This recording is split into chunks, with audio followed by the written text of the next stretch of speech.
Betrayal doesn't announce itself with warning bells.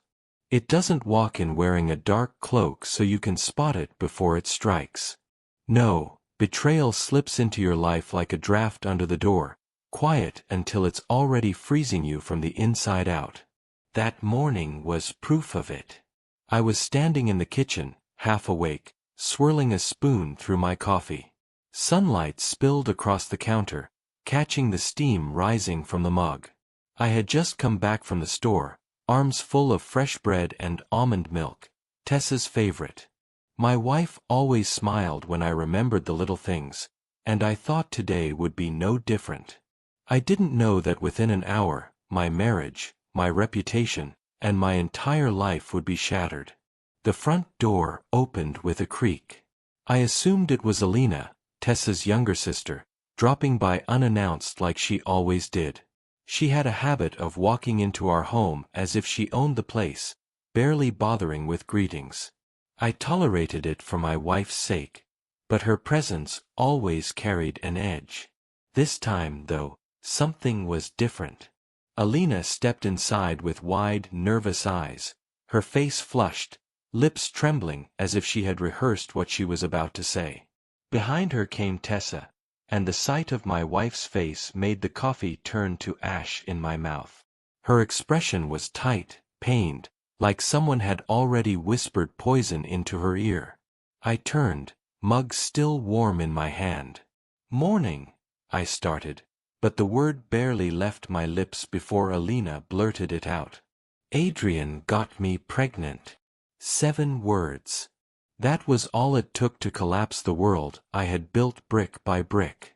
At first, I didn't even process it. My body froze, the mug slipping slightly in my grip. The air around me thickened until it was impossible to breathe. Pregnant. With me. The thought was absurd. Ridiculous. A lie so obvious I waited for the punchline. But there was no laughter. No denial. Just silence, and then the sound of betrayal. Tessa's hand cracking across my face. The mug fell from my grip, shattering against the tile floor. My head whipped to the side, cheeks stinging hot, ears ringing. I stared at my wife in disbelief, words caught in my throat. The woman I loved, the woman I had built a life with, was glaring at me as if I were filth. "Are you insane?" I finally managed to choke out, reaching toward her. But Tessa didn't answer. She didn't ask. Her silence was worse than the slap. And then came the footsteps. Heavy, rushed, full of anger. Her brothers stormed in like they had been waiting outside for their cue. Jared and Marco, built like linebackers, eyes blazing with rage. Before I could move, Jared's fist slammed into my stomach, knocking the wind out of me. Marco shoved me back against the fence so hard I saw stars. I tried to speak, to protest, but my voice was drowned out by their shouts. "You sick freak!" Jared spat, shoving me again. "How could you do this to your own wife?" The neighbors peeked out from windows. Someone across the street raised a phone, recording the scene like it was entertainment. And through it all, Tessa stood in the doorway, arms folded, her wedding ring glinting on her hand like some cruel joke. She didn't move. She didn't stop them. She just let it happen. My ribs ached, my vision blurred, but the real pain wasn't physical. It was knowing that in a single moment, without a question, without a shred of proof, the people I thought were my family had already chosen their side. And it wasn't mine. I don't know how long I stood there on the lawn, half bent, hands on my knees, gulping air that wouldn't fill my lungs.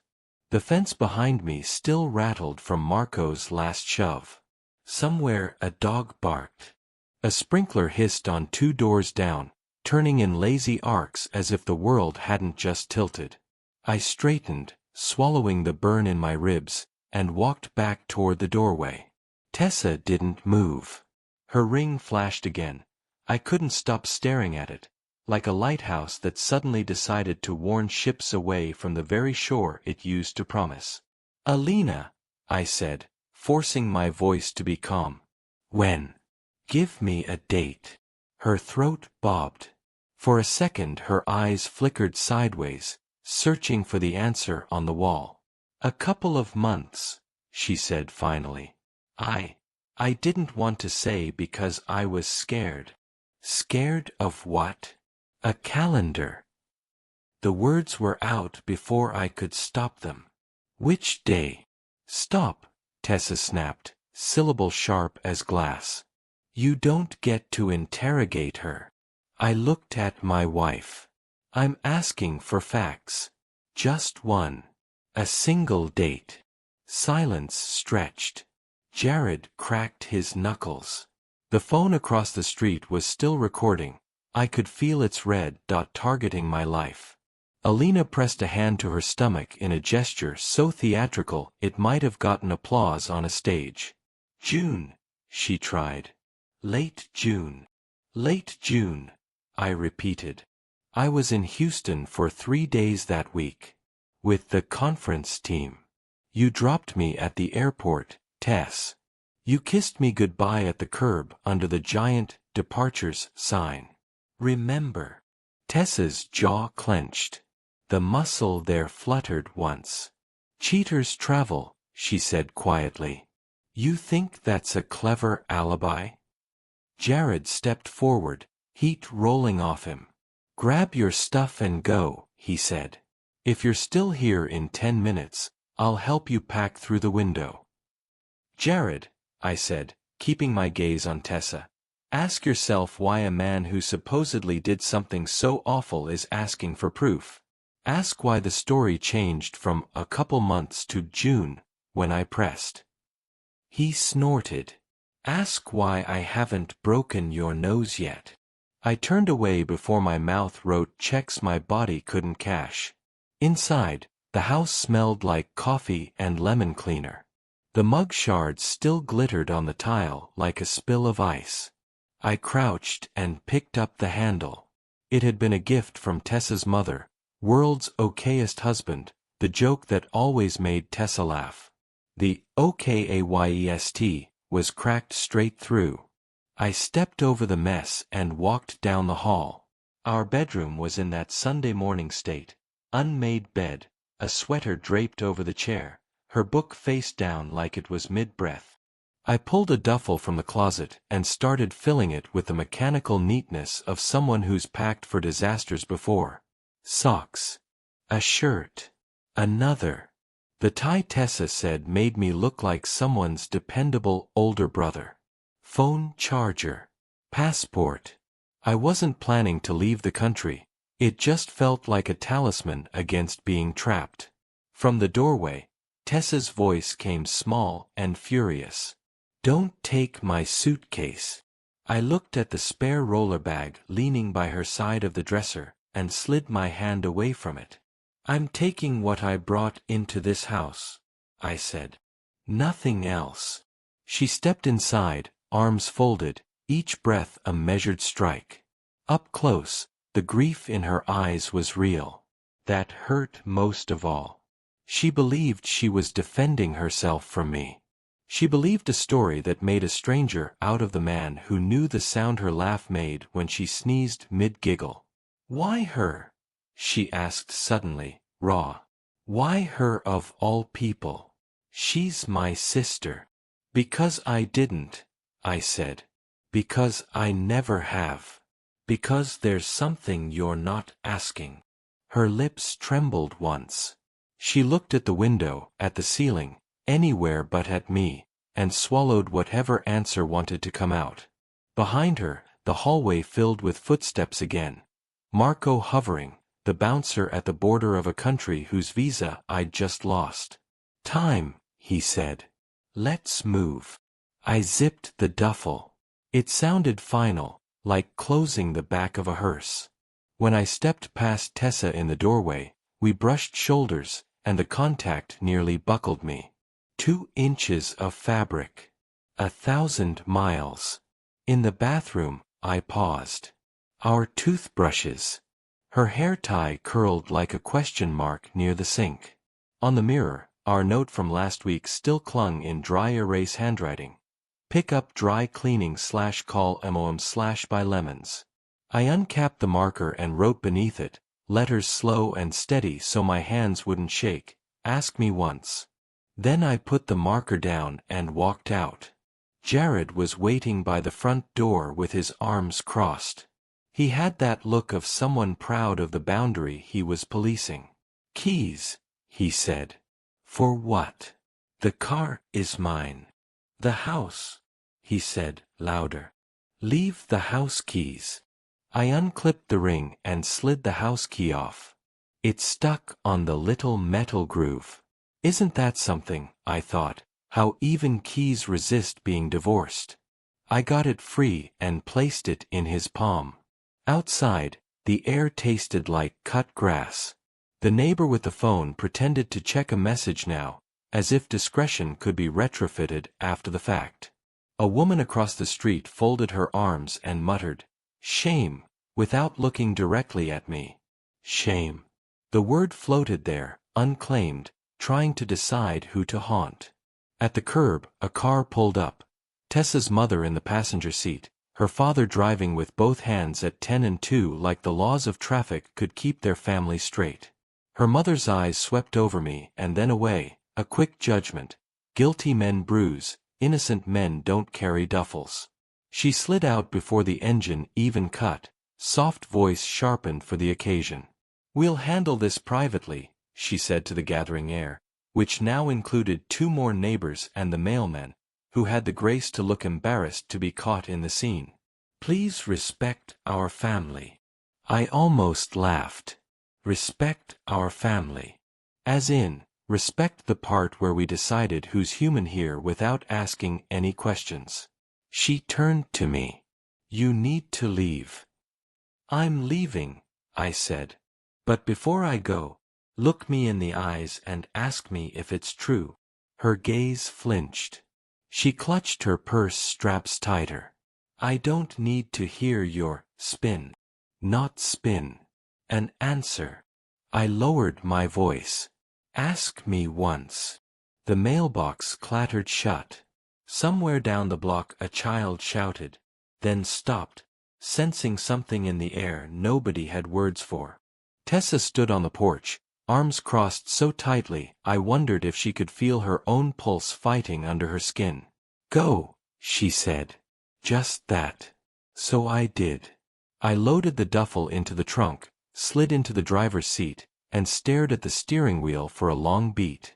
My hands left half-moons of sweat on the leather. I wanted to floor it, to launch into motion so fast the world blurred, but I forced myself to breathe, to check the mirrors like you do when you still believe in rules. The phone buzzed as I pulled away.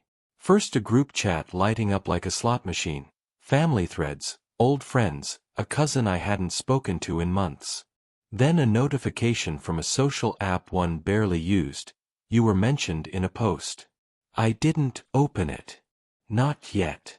Not while the house was still in the rearview, shrinking like a lie you're too far from to hear clearly.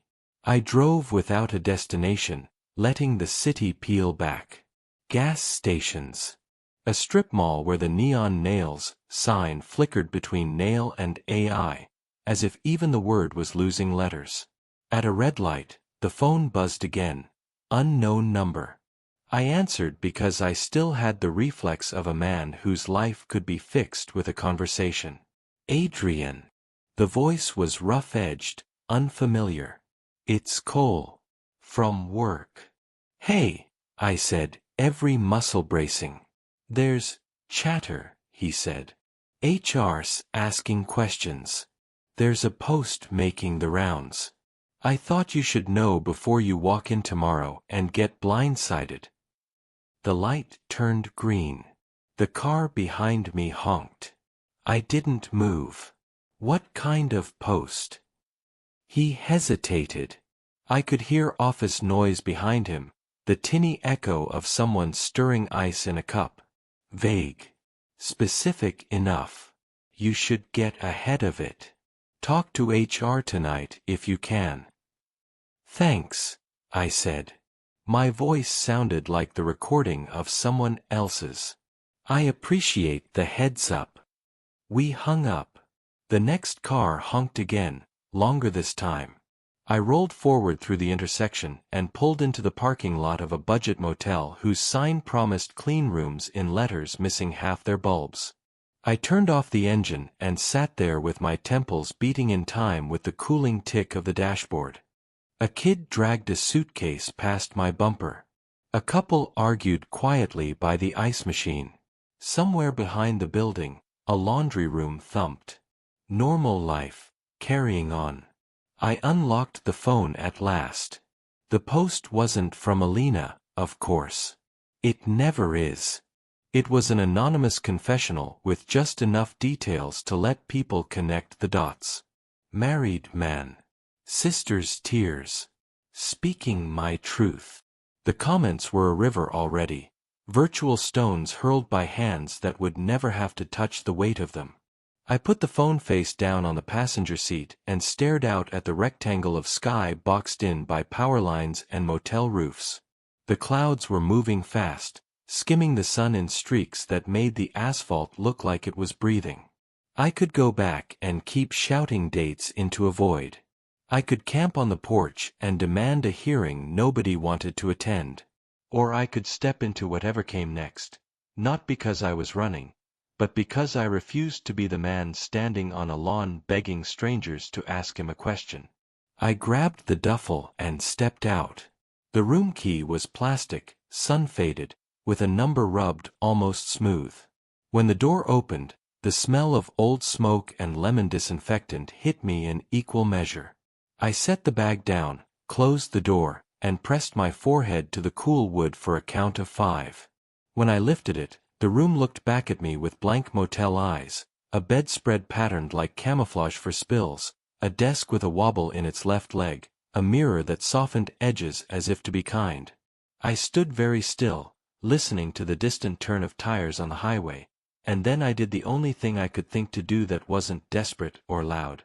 I took out a notebook, opened to a clean page, and wrote the first sentence of the story I wasn't ready to tell.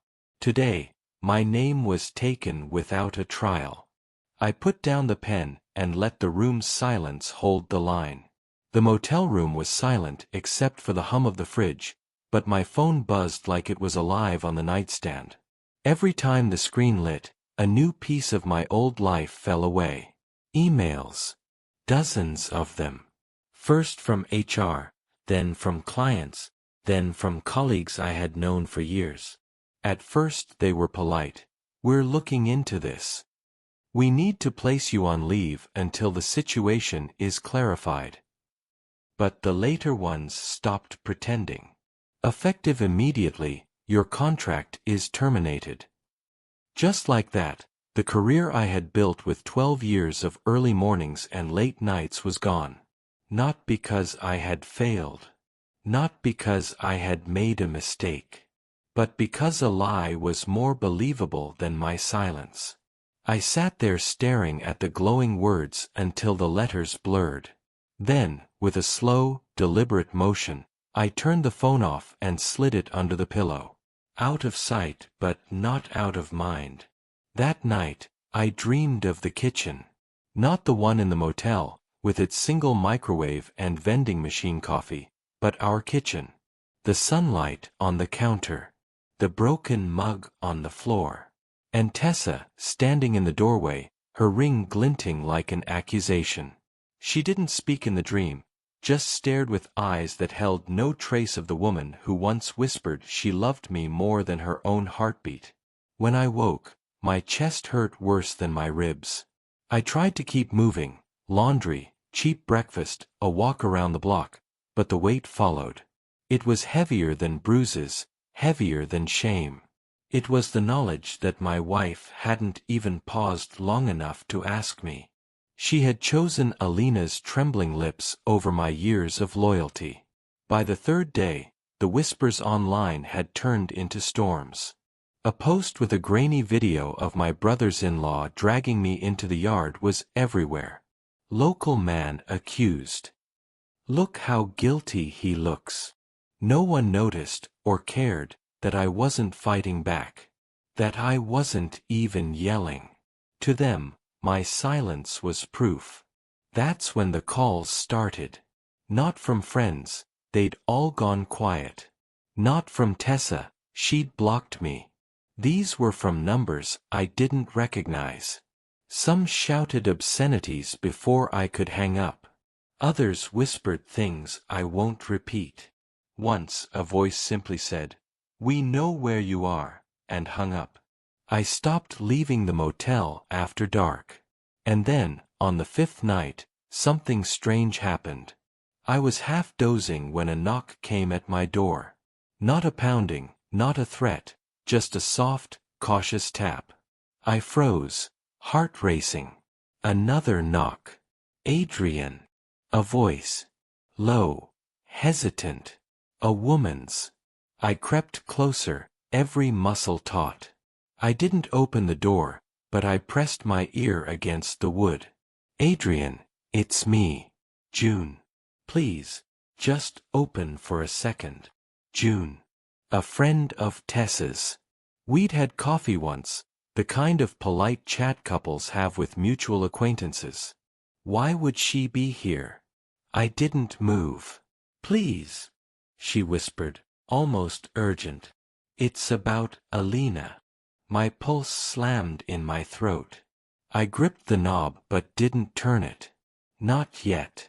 Because if what she had to say was what I suspected, it might finally explain why my life had been set on fire overnight. The silence stretched, broken only by the whine of a cicada outside the motel window. I kept my hand on the knob, knuckles white, but I didn't open it. "Adrian, I swear I'm not here to hurt you," June whispered through the door. "If anyone knew I came, I'd be in trouble too. But you need to hear this." Her words landed heavy, weighted with urgency. Against every instinct screaming at me to stay locked away, I cracked the door. The dim hallway light painted her face pale, eyes darting like a thief's. She slipped inside before I said a word, pulling the door shut behind her. For a moment, we just stared at each other. She looked smaller than I remembered, shoulders hunched under the pressure of secrets. "What do you want?" I finally asked, my voice low and rough. "It's not about what I want," she said. "It's about what you need to know. About Alina." I sank onto the edge of the bed, watching her pace the room like a trapped animal. "She's lying," June blurted. "She's not pregnant. She never was." My jaw tightened. "Then why?" Because she needed a distraction, June cut me off. Her voice trembled. "She's been seeing someone. A married man. His wife found out last month, and she's been threatening to expose her." Alina panicked. She thought if she shifted the focus, if she made herself the victim, no one would dare dig deeper. And who better to throw under the bus than the brother-in-law who never fights back? The words slammed into me like another punch to the ribs. I shook my head, disbelief wrestling with relief and rage. So she destroyed my life because she didn't want her affair exposed? June nodded, tears forming in her eyes. I told her she was insane, that it would ruin everything. She said it didn't matter. That Tessa would always choose her side, no matter what. I felt my chest hollow out. The air in the room was thick with betrayal, but beneath it burned something hotter, anger. For the first time since that morning in the kitchen, I felt the spark of fight return. "Why are you telling me this?" I asked. June's hands shook as she twisted the strap of her purse. "Because it's getting worse. She's slipping. She drinks too much, talks too loud. People are starting to suspect. And if it comes out the wrong way, she'll drag you down with her forever. I can't watch that happen." I leaned forward, elbows on my knees. My voice was steady, almost calm. So, you're saying I've been branded a monster to protect her secret fling? Yes, she whispered. And if you don't find a way to fight back soon, it won't matter if the truth comes out later. By then, it'll be too late. Her words echoed long after she slipped out the door, leaving me in the dim light with my thoughts. For the first time, the fog of helplessness began to lift, replaced by something sharper. I wasn't just a victim anymore. I had a weapon now, truth. The only question was how to use it before Alina's lies burned me to ashes for good. The room felt different after June left.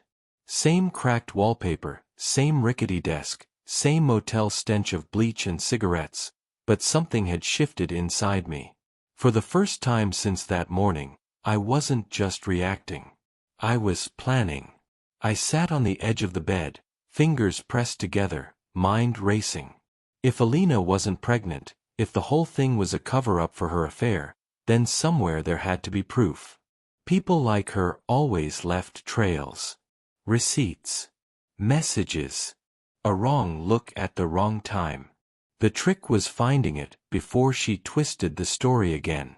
I pulled my laptop from the duffel bag. It wheezed awake, the fan sounding like an old car engine, but it still worked. I opened a blank document and typed one word at the top. War. My phone, still face down on the nightstand, buzzed with another flood of notifications. I ignored them. Instead, I listed everything I knew. Alina claimed I got her pregnant. No test.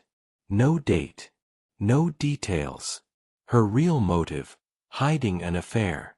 Tessa believed her instantly. June knew the truth, but couldn't go public. That last point cut deep. If June stood up, it would be over in an instant. But she wouldn't. Fear held her back, and maybe I couldn't blame her. Alina's web was sticky, and no one wanted to get caught in it. But me. I was already tangled.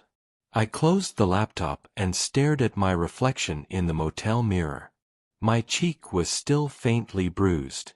My eyes looked older, harder. This wasn't just about clearing my name anymore. It was about showing everyone who had turned their backs that they had been wrong. Dead wrong. I needed leverage. The next morning, I drove back toward the city. My ribs still ached every time I shifted in the seat, but adrenaline dulled the pain. I parked 2 blocks from Tessa's house. No, not my house anymore, and waited. It felt strange, watching from the outside.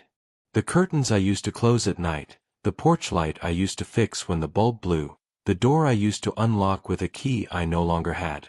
Now it was just a stage where a lie was being performed daily. I didn't have to wait long. Around noon, Alina pulled up in her little silver car, the one with the dent in the back bumper she always blamed on bad luck. She wasn't alone. A man climbed out of the passenger seat, tall, maybe mid-40s, his tie loosened, jacket folded neatly in the back. He touched her arm as they walked toward the door. Too familiar. Too careless. My pulse hammered. June hadn't been exaggerating. This was it, the ghost behind the curtain.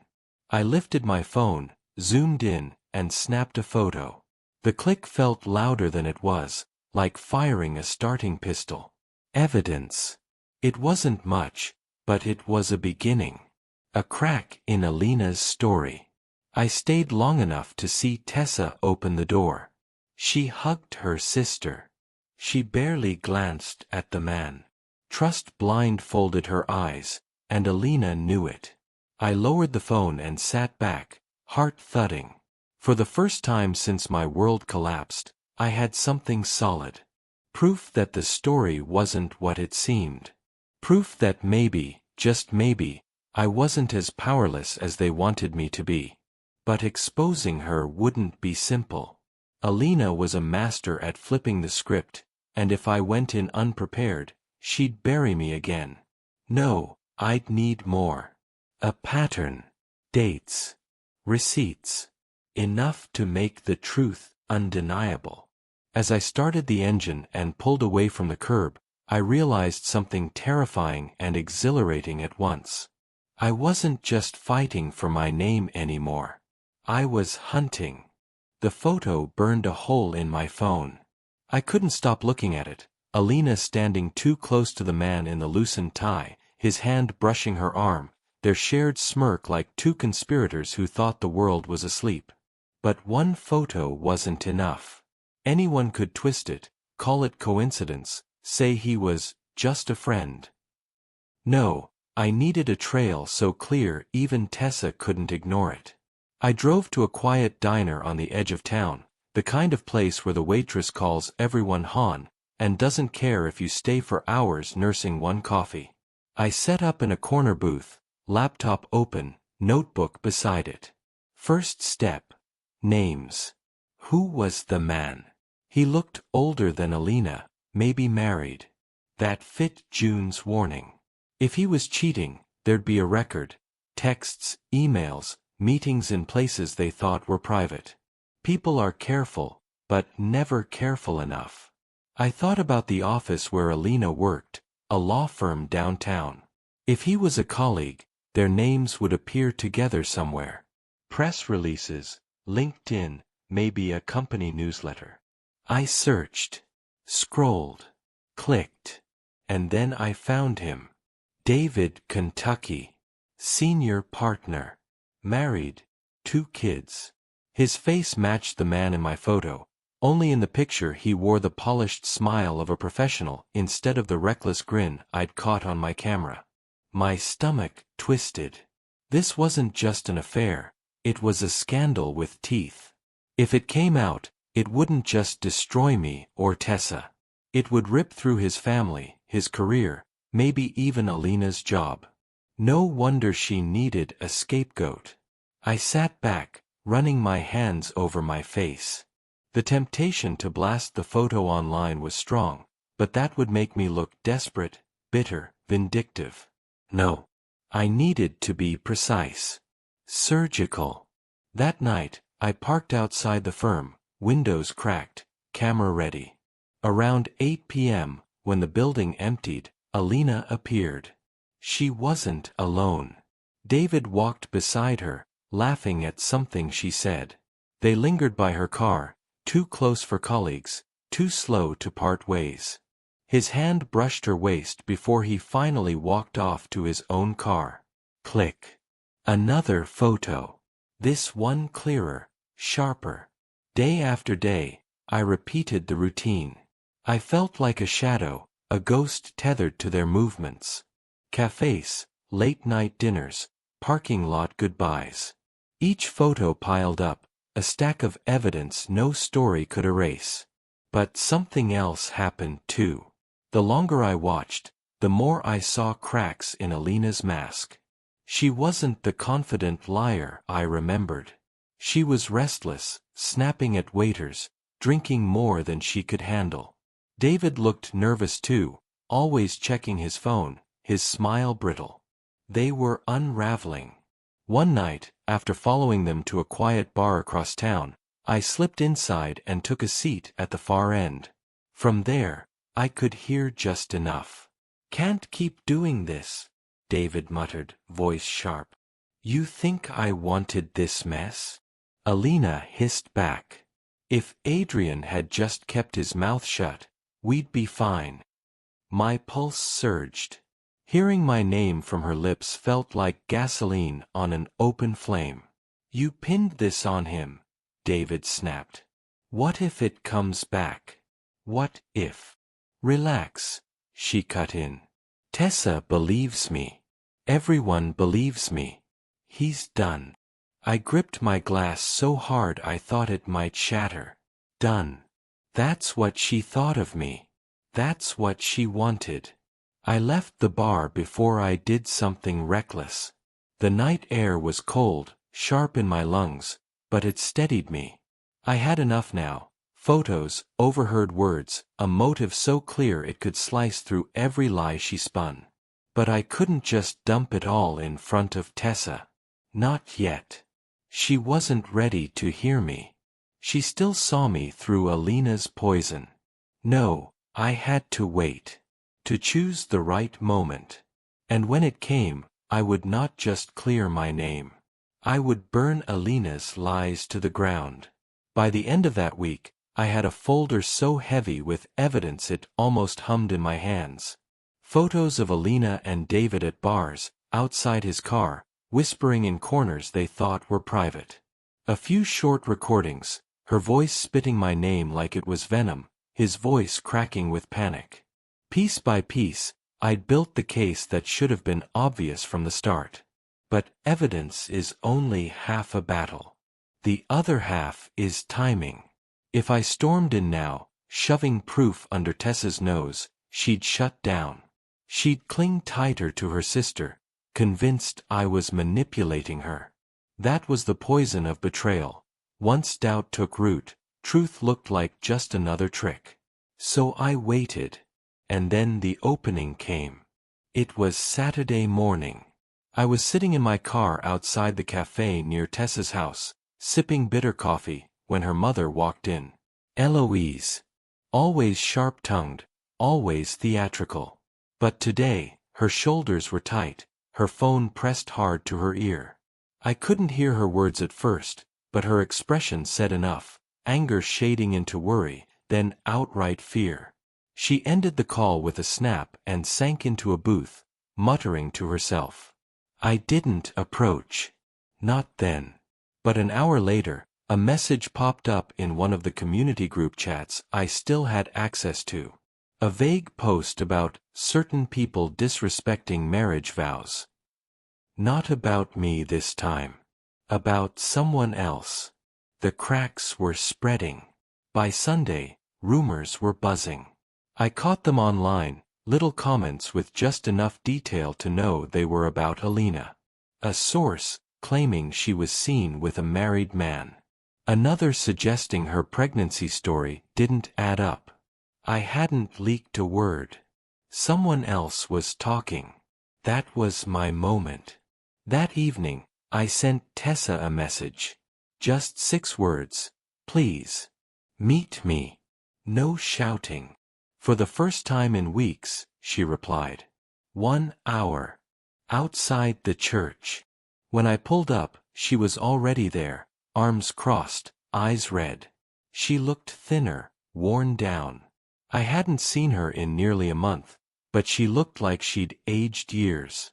We stood in silence for a long time. The church bells chimed overhead, filling the space neither of us could. Finally, I spoke. Tess, I need you to look at something. Not listen, look. I handed her the folder. Photos, receipts, timestamps. Proof lined up in cold, undeniable order. She flipped through, her hands trembling. Alina. With David. Again and again. At first, her eyes narrowed like she wanted to accuse me of faking it. But then she saw the dates. The places. The way Alina's lies didn't just bend the truth, they broke it. Her lips parted. No, she whispered. Tessa, I said softly, you didn't even ask me. You heard one sentence and decided I was guilty. But look at her. Look at what she's been doing while I've been treated like a criminal. Her hand flew to her mouth. She stared at a photo of Alina leaning into David's car, his wedding ring glinting under the streetlight. Her shoulders shook. I don't know what to say, she stammered. Say nothing, I told her. Just see. Tears welled in her eyes. She closed the folder, clutching it like it burned. For the first time since that morning, I saw the certainty slip from her face. Not replaced with trust in me. Not yet. But with doubt in Alina.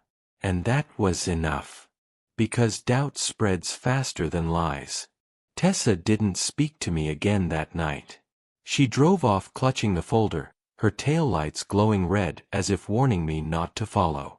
I stood in the church parking lot long after her car disappeared, listening to the crickets and wondering if she'd ever call. The answer came faster than I expected. 3 days later, I woke in the motel to a barrage of messages. Group chats I thought I'd been kicked out of, now alive with screenshots, whispers, frantic speculation. Photos of Alina with David. Blurry at first, then clearer. My photos. The ones I had handed to Tessa. She hadn't confronted her sister privately, she'd shared them with the family. And the fire had spread. By noon, the rumor wasn't just rumor. David's wife had found out. Someone leaked the photos to his office. I even saw a short post on a neighborhood forum. So much for her sob story. Guess the truth finally came out. For a moment, I almost felt relief. Vindication. Proof that the weight I'd been carrying wasn't mine to bear. But then reality hit. Cornered people don't crumble quietly. They fight. That evening, Alina stormed into the cafe where half the family was already gathered. She was pale, hair disheveled, eyes burning with fury. Tessa sat at the table, folder in front of her like a weapon. Eloise hovered behind her daughters, face tight with shame. I wasn't there at first, but a friend who still believed in me sent a message. Get down here. It's happening. By the time I arrived, voices were already raised. You think you're clever? Alina hissed, slamming her hand on the table. You think you can dig through my life like some kind of stalker and destroy me? Tessa's voice cracked but held steady. You destroyed yourself, Alina. You lied. You dragged Adrian's name through the mud to cover your own mistakes. Do you even realize what you've done? Don't you dare defend him. Alina snapped, pointing toward me as I stepped inside. Heads turned. Conversations hushed. He's always been jealous, always resentful. Of course he'd try to twist things now. I didn't raise my voice. I just set my phone on the table, screen lit with the recording from that bar night. Her voice, crystal clear. If Adrian had just kept his mouth shut, we'd be fine. The room went still. Her eyes widened. She lunged for the phone, but Jared grabbed her wrist mid-swing. For once, her brothers weren't there to protect her. They were holding her back. Is it true? Eloise's voice cracked like dry wood. Alina, tell me it isn't true. But Alina only thrashed harder, spitting words that no longer landed. The mask was gone, and all that remained was desperation. When she finally stopped struggling, she glared at me with a hatred so sharp I felt it in my bones. You think this makes you innocent? She hissed. You think they'll just forget? I held her gaze, my voice steady. I don't need them to forget. I just need the truth to finally be louder than your lies. And for the first time since that morning in the kitchen, I felt the room shift. Not fully in my favor, not yet. But enough. Doubt had turned into realization, and realization into silence too heavy to ignore. The war wasn't over, but the tide had turned. The cafe that night felt less like a family gathering and more like a courtroom. Every eye was locked on Alina, and for once, she had no script that could save her. David showed up halfway through. He must have gotten the frantic texts, because he barged in looking pale, tie yanked loose, forehead glistening with sweat. His eyes darted from me to Tessa to Alina, and when Eloise demanded, "Is it true?" he didn't even try to deny it. He just sank into a chair, head in his hands. That silence was louder than any confession. The cafe manager eventually asked us to leave, but the fight didn't end there. By the next morning, the entire neighborhood was buzzing. David's wife posted a carefully worded statement online, grief wrapped in dignity, confirming what everyone already suspected.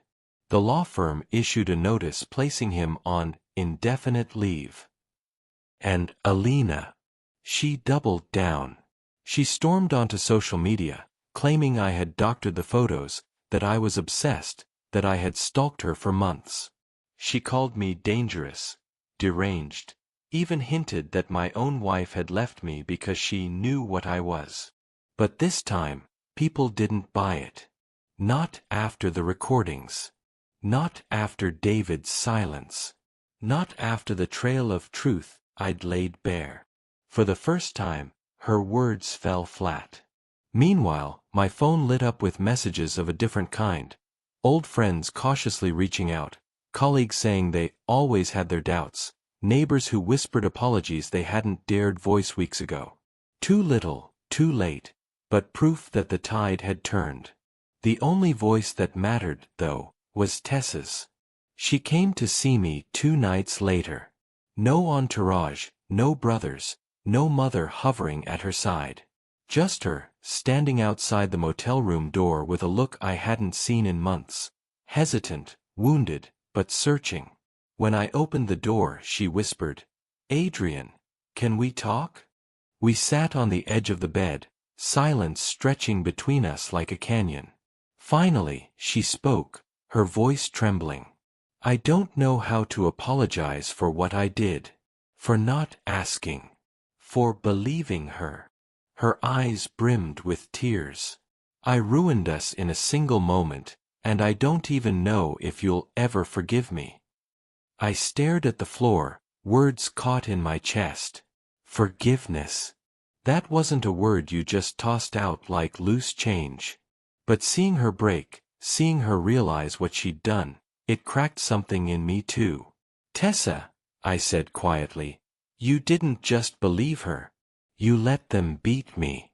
You let them throw me out like garbage. You stood in the doorway and didn't say a word." She sobbed, covering her face. "I know. I see it every time I close my eyes." I wanted to reach for her, to pull her close like I used to. But I didn't. Not yet. Because forgiveness isn't a switch you flip. It's a bridge, and right now, there were still pieces missing. When she finally lifted her face, she whispered, "Tell me what I can do. Anything. Just don't shut me out forever."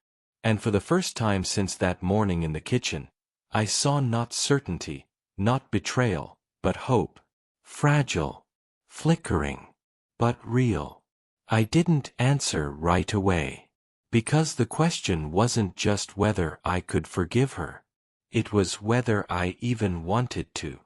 The motel clock ticked softly in the silence after Tessa's plea.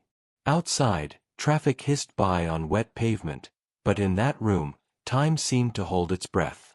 She sat across from me, eyes swollen from crying, waiting for a verdict I wasn't sure I could give. "I can't just rewind," I said finally. My voice sounded strange to my own ears, tired, but firm. "You didn't give me the benefit of a doubt. You didn't ask. You chose a lie over me." Her chin trembled. "I know. And if I could take it back. But you can't." I cut in, sharper than I meant to. I rubbed my temples, trying to steady the storm inside me. "Tess, do you understand what that did to me? I lost my job. My home. My name. All because the people I trusted most didn't think I was worth a single question." She nodded, tears dripping onto her hands. "You're right. I failed you in the worst way. But I'm here now, Adrian. I want to make it right. Tell me how." I studied her, the woman I once would have walked through fire for. She looked smaller now, stripped of her certainty, stripped of the ring that once meant something. And I realized the truth. I still loved her. But love wasn't the same as trust. And without trust, love is just a ghost haunting a house that's already burned down. I stood and walked to the window. The neon sign outside flickered, bathing the room in pulses of red and white. My reflection stared back at me, bruised, tired, but not broken. "Not anymore. You want to make it right? I said, turning back to her. Start by making it right with yourself. Face what you let happen. Face what your sister really is. But don't do it for me. Do it because you can't live in denial forever. She opened her mouth, but no words came. Just silence, heavy and sharp. I picked up my duffel bag. The same one I'd packed the day I was thrown out like a criminal. Only this time, it wasn't filled with panic. It was filled with choice. Where are you going? She whispered. I met her eyes. Forward. Her breath hitched, but she didn't try to stop me. Maybe she knew she couldn't. Maybe she knew this wasn't a punishment, it was survival. I stepped out into the night, the air cool against my skin. The world hadn't changed. The streets were the same, the lights the same, the noise the same. But I had changed. I wasn't the man begging to be believed anymore. I wasn't the man defined by Alina's lies. I was the man who walked away, not because I wanted to but because I had to. Some betrayals don't get patched up. Some wounds don't close neatly. But scars tell their own story, and mine said this. I survived the fire, and I chose not to live in the ashes. As I walked down the street, duffel slung over my shoulder, I felt it. Not forgiveness, not revenge, but something stronger. Freedom.